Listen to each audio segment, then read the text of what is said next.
Bueno, pues el tema que escogí para el día de hoy es para mí de suma importancia porque tiene un revuelo ahorita actualmente, ¿verdad?, en todo el mundo. Entonces, es agricultura familiar para América Latina, por favor, la siguen.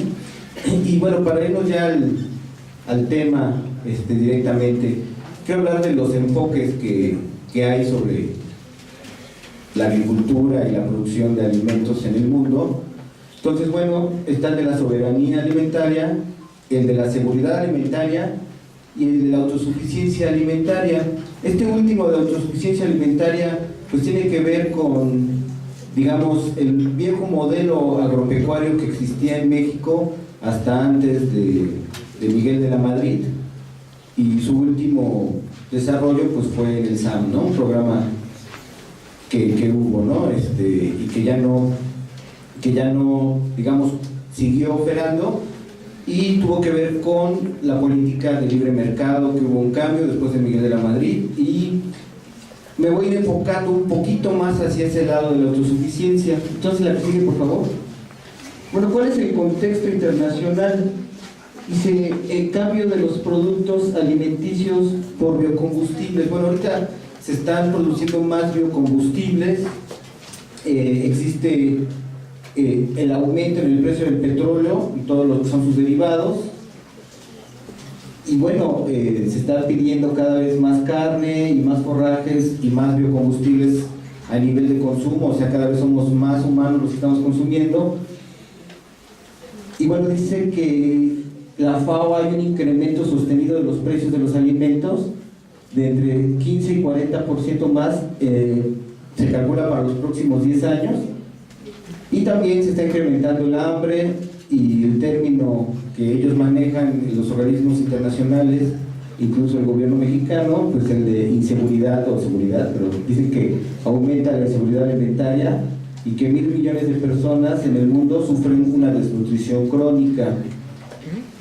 El comercio oligopólico de los alimentos a nivel global y la penetración de la lógica especulativa del mercado de los alimentos, o sea, digamos, cómo ataca las formas actuales globales en esta especulación de alimentos. Es algo interesante cómo ellos, a través de la bolsa de valores, pues manejan los precios y pueden castigar o no castigar a algún mercado. El discurso de libre comercio, que ya estoy diciendo, que en realidad es un mercado asimétrico, excluyente, y que pues está controlado por las grandes empresas.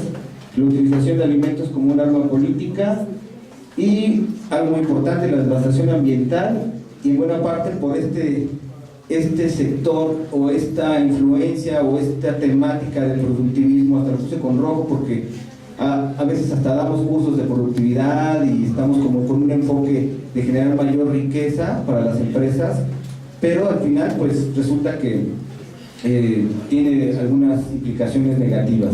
El calentamiento social, no global, no climático, sino social.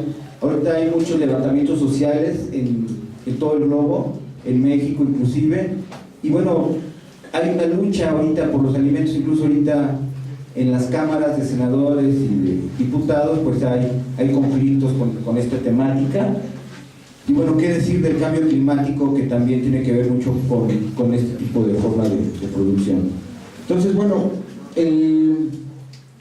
la agricultura familiar, su existencia a lo largo de la historia de la humanidad y la necesidad de tener una alimentación sana y suficiente nos permite fijar la atención sobre el tema, que actualmente trata de construirse determinado por los avances tecnológicos y el punto de vista del progreso de las producciones familiares como un empuje nuevo en el mundo y obviamente en sus continentes.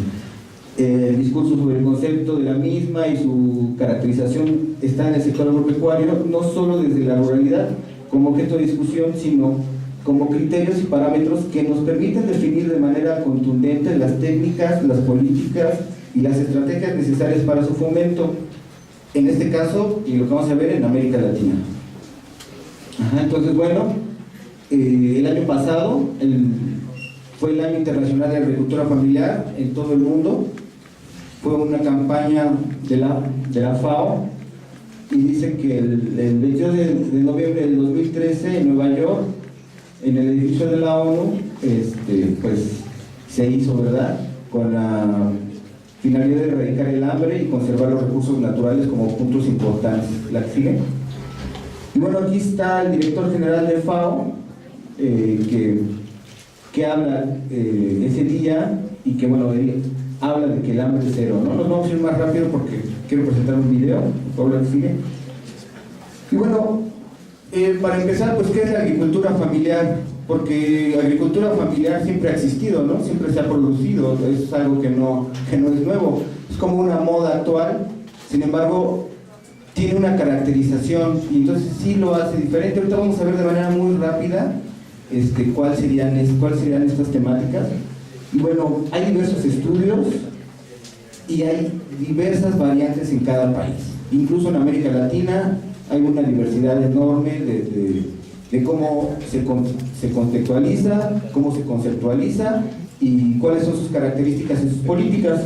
Entonces, bueno, las definiciones únicas de agricultura familiar para Argentina, Brasil y Paraguay y Uruguay son los primeros que hacen esto en 2004 y son los que, al ver sus diferencias, solamente toman las cuestiones que las hacen similares y desde ahí empiezan a salir los conceptos de agricultura familiar.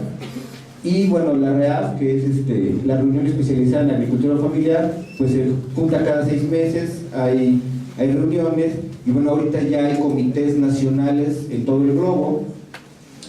Pertenezco al comité mexicano, y bueno, también tiene sus asegúnes, ¿no? Al final salen del 2014 36 definiciones, 12 de ellas son de América Latina. Y bueno, como ya lo mencioné, hay una diversidad muy amplia de archivos. Entonces, bueno, ¿cuál es la tipología? Bueno, voy a hablar de la discusión sobre el concepto, que es un aporte para la elaboración e implementación de políticas públicas, programas y proyectos que permitan elevar la calidad de vida de las poblaciones rurales, aunque la apuesta a la agricultura como parte de sus principales medios de vida es que son cada vez más vulnerables por las distintas formas de transformación de la agricultura empresarial, que bueno, ya el doctor Loera pues ya nos habló ampliamente de esto.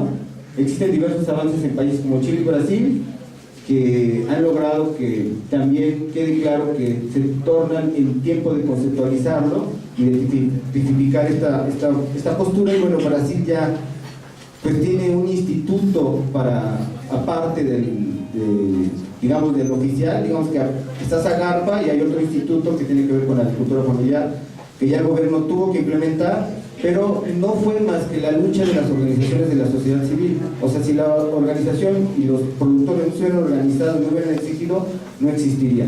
La que sigue, por favor. Bueno, entonces, aquí pues yo estoy con sociólogos y con catedráticos pues, del sector. Entonces muchos dirán, pues es que es lo mismo que decía el Chayanov con eso de la economía campesina. La agricultura familiar es lo mismo, nada más que ahora le cambiaron el nombre y quieren llamar la atención. Sin embargo, pues sí tiene algunas características. Aquí si no alcanzo a leer, me voy a permitir ponerme de pie. Sí lo voy a leer esto porque pues, es el concepto teórico que creo que es muy importante desde el punto de vista académico. Entonces, Chayanov parte del supuesto que la economía campesina tiene un carácter familiar determinada por su composición, su coordinación, las demandas de su consumo y el número de trabajadores con que cuenta con la atención solo al medio rural, dejando de lado la empresa y lo urbano. Recuerden que ahorita pues ya hay mucha agricultura urbana, ¿no? Este mismo autor nos dice que no se puede determinar objetivamente los costos de producción por la ausencia de categorías de salarios, el retorno que obtiene un campesino luego de finalizado el año económico, esto porque trabajan los hijos, porque las formas son distintas. Entonces no se puede comparar con una empresa y muchas veces lo que buscan, digamos, estos organismos internacionales como la FAO, pues es como buscar esa parte productiva y esa parte empresarial. Punto que determina su carácter no empresarial con formas distintas de distribución y uso de excedentes económicos, por lo que el retorno de este punto para ver cómo una tipificación, lo que decía, no puede ser tomada como la visión estandarizada con la que se pretende medir. O sea, esto de que haya un concepto de la agricultura familiar es un movimiento actual en todo el mundo y los comités de cada país pues están haciendo lo propio y hay reuniones y hay foros a nivel internacional donde esto se discute. Entonces, bueno, ya hablando de actores más actuales, Sánchez Perazzi en el 2011 y de la O. Garnier señalan que la definición más antigua de la agricultura familiar es del family farming, proveniente de los propios Estados Unidos, con un autor llamado Johnson, que en 1944 destacó que la agricultura familiar se caracteriza por depender en gran medida de la mano de obra familiar.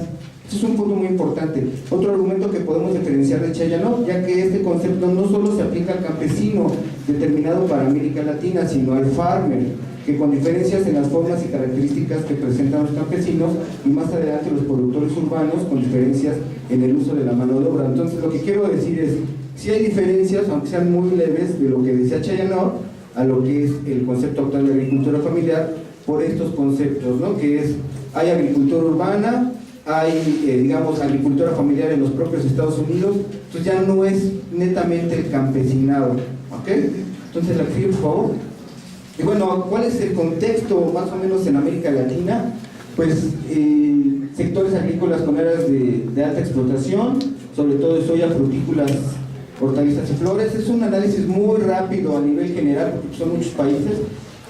La soya, los principales países ya exportadores, o sea, con el modelo global, pues son Argentina, Brasil, Bolivia, Paraguay y Uruguay. Y hay muchos problemas ecológicos con la soya, transgénica, la desforestación de bosques, esto que está pasando en Perú y en Brasil, y bueno, muchas otras problemáticas, ¿verdad? Hay algunos actores beneficiados. ¿Quiénes son? Pues los productores capitalistas, quienes pueden realizar innovaciones tecnológicas, trabajan con biotecnología debido a la disponibilidad de recursos para realizar dichos cambios. Entonces, así como el gobierno mexicano, existe el gobierno colombiano o algunos otros gobiernos que sí le apuestan a esta forma de producción intensiva, pero hay algunos otros países en América Latina que no, que están por el otro lado. Entonces están más hacia el lado de la soberanía alimentaria, y los países que le apuestan a este rollo de la alta producción pues tienen más de lado lo que sería la seguridad alimentaria. Y bueno, ¿qué pasa con los pequeños productores? Pues estos son afectados, expuestos a relaciones abusivas, de relaciones desiguales, de negociación con la agroindustria, porque como decía el profesor Lora, pues de todos modos tienen que subsistir porque ya son parte del negocio y tienen que estar ahí, pero al final pues salen más perjudicados. Híjole, no se ve, pero bueno, esas son algunas características principales de los países, de las políticas. Y bueno, pues vemos el caso de México, por ejemplo, que habla de la reforma desde 1913 a la reforma del 92 y de la ley de desarrollo rural del 2001, y actualmente pues la cruzada contra el hambre y el PESA de la FAO, ¿no? Pero bueno, ahí se va a quedar la presentación por si alguien la quiere, para que la puedan tener y lo puedan ver. La que sigue, por favor, para que podamos ver el video.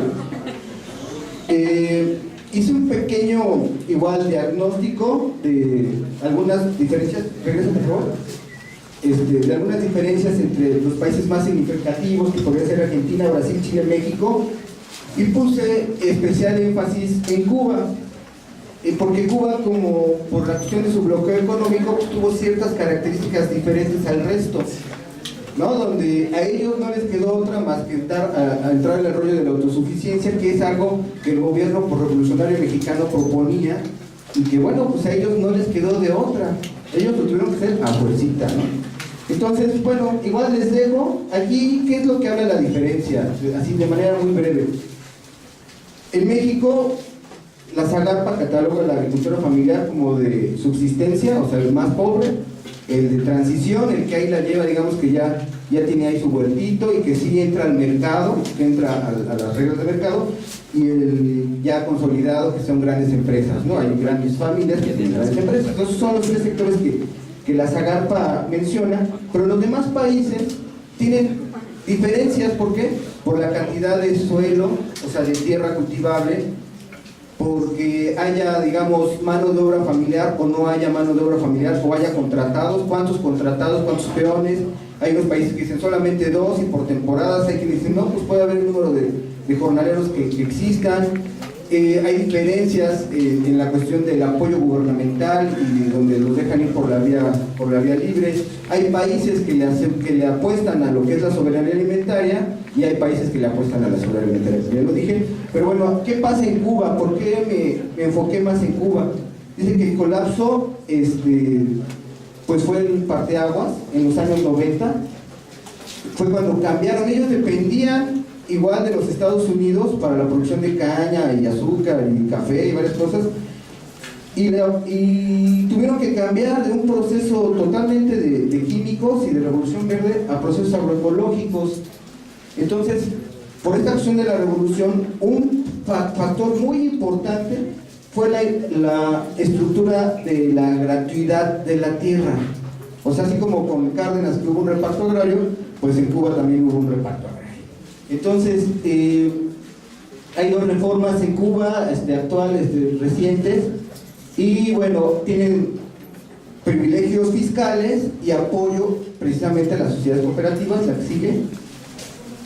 Y bueno, con la producción de bienes públicos que apoyan, que tienen que ver todo relacionado, pues, que tienen que ver escuelas, hospitales, transporte público, electricidad rural, agua potable, todos los que están en el campo, pues tienen esos beneficios sociales, la movilidad profesional de los productores y de sus hijos, porque otra situación es de que las personas en Cuba, pues hay un grado muy bajo de analfabetismo, entonces los productores tienen hasta 2 carreras, 3 carreras, entonces son personas que aparte que están produciendo, pues tienen algo que están implementando, y algo que es muy bueno, las experimentaciones para desarrollar políticas públicas y las experimentaciones en la innovación de la producción.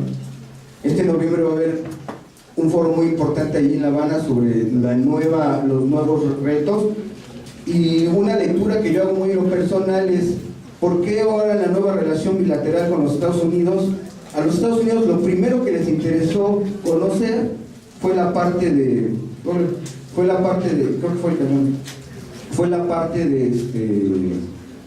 pues de la agricultura, ¿no? Entonces, en estas relaciones sociales que se generan, bueno, lo que está diciendo, en estas relaciones sociales que pasan en Cuba, pues nos dan una muestra de lo que puede hacer una población para poder subsistir con el desarrollo local. Y el desarrollo local pues nos viene a dar bastantes pues beneficios, ¿verdad? Y bastantes digamos como formas distintas. Ellos por la falta de petróleo pues usan bicicletas, o sea, siempre hay una recesión, pero al final es algo que les ayuda físicamente a no enfermarse. Empiezan a producir ampliamente en las ciudades, y esto de que empieza a generarse la agricultura urbana allá en Cuba, empiezan a tener gran desarrollo en esta parte, y bueno, algo que definitivamente los hace autogestivos. Tuvieron durante esta batalla con los Estados Unidos pues grandes conflictos porque les mandaban a ellos pues digamos como plagas, y les mandaban como cosas pues para que desistieran. Al final pues ellos actualmente son los número 1 en producción de biofertilizantes y de cuestiones orgánicas que incluso venden a Latinoamérica, y los tienen en un lugar privilegiado en la cuestión de la producción agrícola, aunque no parezca, y sobre todo en esta cuestión de la autosuficiencia alimentaria. Entonces, bueno, para mí fue muy importante retomar el caso de Cuba.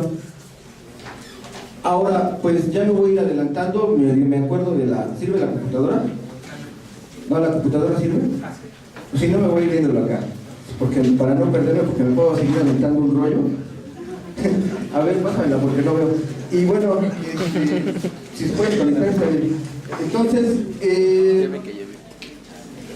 para mí, digamos, cuando yo me presento ante el gobierno, porque he presentado esta temática en algunos foros, pues obviamente es como este compañero pues está loquito, ¿no? Porque además por aquí el gobierno le apuesta a este lado, los académicos le apostamos a este otro lado, que tiene que ver incluso con políticas desde el punto de vista dictadas de los propios Estados Unidos, pero que estas políticas nos van a hacer cada vez más dependientes de alimento, y cada vez vamos a estar trayendo más y más maíz y más alimentos. ¿Por qué? Porque según aquí nos cuesta más caro producir, pero estamos produciendo bajo las leyes de mercado.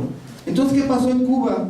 Ellos ya no produjeron bajo las leyes del mercado, ellos ya tuvieron que producir porque si no se morían de hambre. ¿Y qué pasó? Empezaron a hacer esta serie de experimentos, como yo decía yo, de la innovación, en donde pues ya de un sistema, por eso de ahorrar, pues veían que le quitaban un cultivo para darle de comer a un animal y que le quitaban un animal para darle un cultivo, al grado de que pues la inversión en alimento y la inversión en fertilizantes o la inversión en control de malezas o de plagas, pues las generaba el propio sistema y ya no había por qué gastar. Entonces, desde ese punto de vista, se volvieron más autogestivos y con las técnicas agroecológicas, pues su tierra es de calidad, no tienen los problemas tampoco, sí les afecta el cambio climático igual, pero digamos, no en la cuestión de la productividad como aquí, que los sueldos ya, digamos, los tenemos un poco deteriorados, que hay que invertirle, incluso por eso también la ONU, hoy, el 2015, es el Año Internacional de los Suelos, están preocupados por esa situación, pero esta situación que la ha generado, pues la ha generado la alta producción, el monocultivo y pues la aplicación a fuerzas de esta parte de los químicos. A ver, pásale la que sigue. No se pase la que sigue. Bueno, la pobreza, la que es la que sigue. La pobreza, no se alcanza a leer. Al final, dicen que el 10% de la población en México está en extrema pobreza.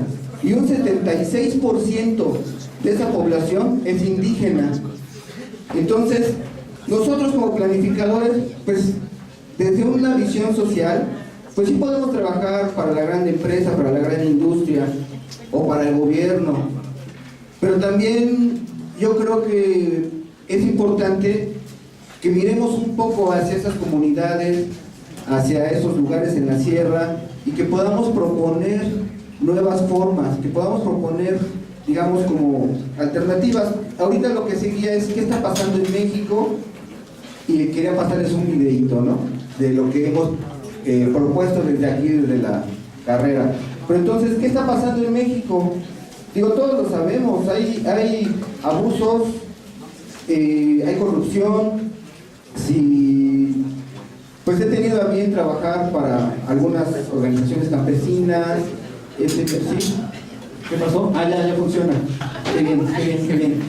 Porque si no ya vive por otro lado, ¿no? Entonces, bueno, ¿qué pasa en México? Exactamente, miren, ahí vamos. El acceso a la tierra.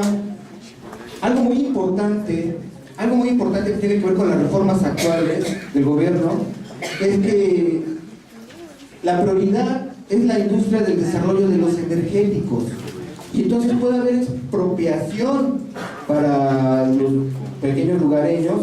Por ejemplo, ahorita actualmente pues hay problemas en diversas comunidades, una de ellas también para el turismo, una de ellas es Holbox, y que tiene que ver con estas nuevas leyes, ¿no?, que permiten la infertilidad de los suelos, los problemas generados por la feminización. No quiere decir que la cuestión de las mujeres esté mal, sino ¿qué pasa con las mujeres? Se va el marido porque migra, se queda la mujer a cargo, pero la mujer tiene que atender a la familia y tiene que sacar esa acción de dinero. Y cuando viene la cuestión también incluso legal de apoyo del gobierno para apoyar su territorio o su tierra, pues resulta que por cultura los que tienen la legalidad de los papeles son los hombres que están en el extranjero, pues no cumplen con el requisito para poder ser apoyados por el programa tal dependencia. El grado de dependencia de la población rural, los programas de Prospera y todos esos, los paliativos, que son desde mi punto de vista productores cíclicos de pobreza. Y bueno, el cambio de actividad agrícola por otro tipo de trabajos, albañiles, plomeros, en el mejor de los casos, jornaleros agrícolas, que ahorita pues si ven las noticias todos los problemas que están teniendo este sector de jornaleros, y ya en el peor de los casos pues, se vuelven víctimas del crimen organizado, trabajan para él, y estamos en un círculo que genera más pobres, como ya decían, está aumentando más la pobreza.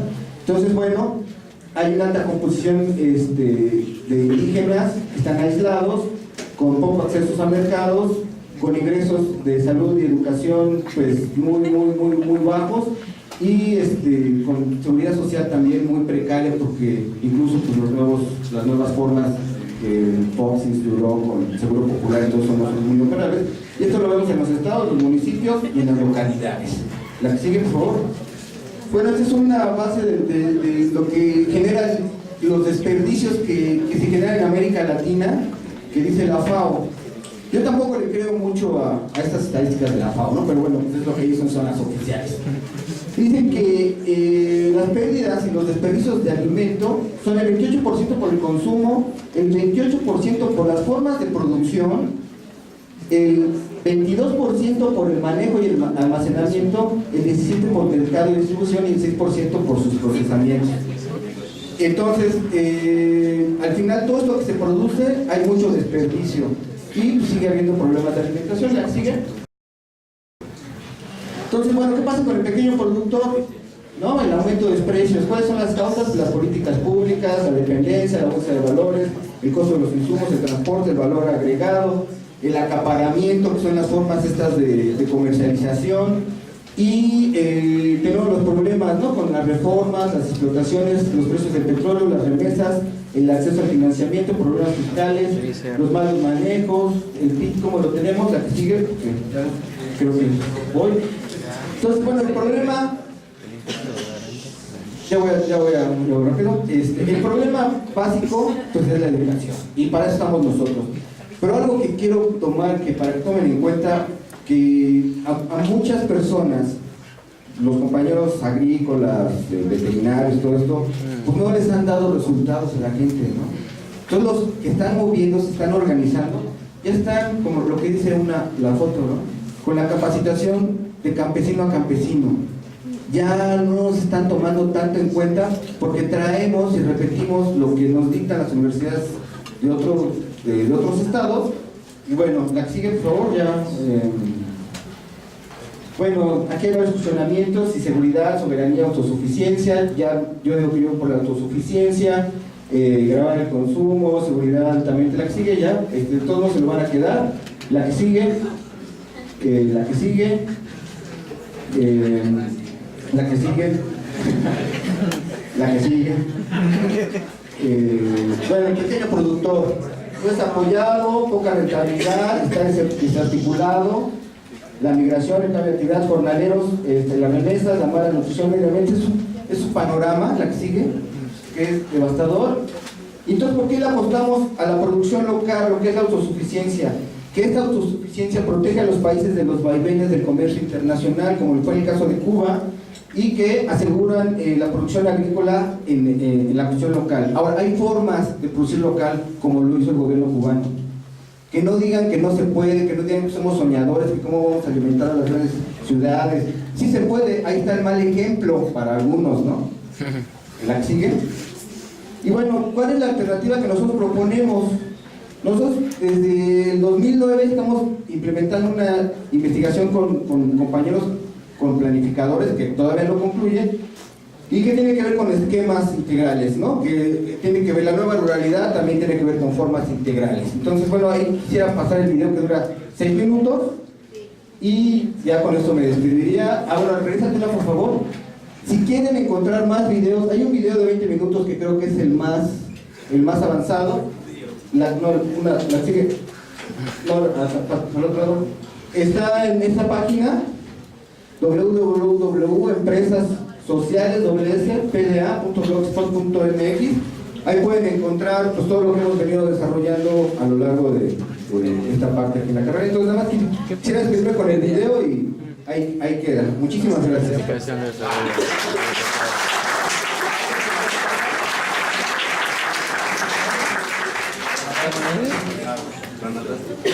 Bueno, es un corto video.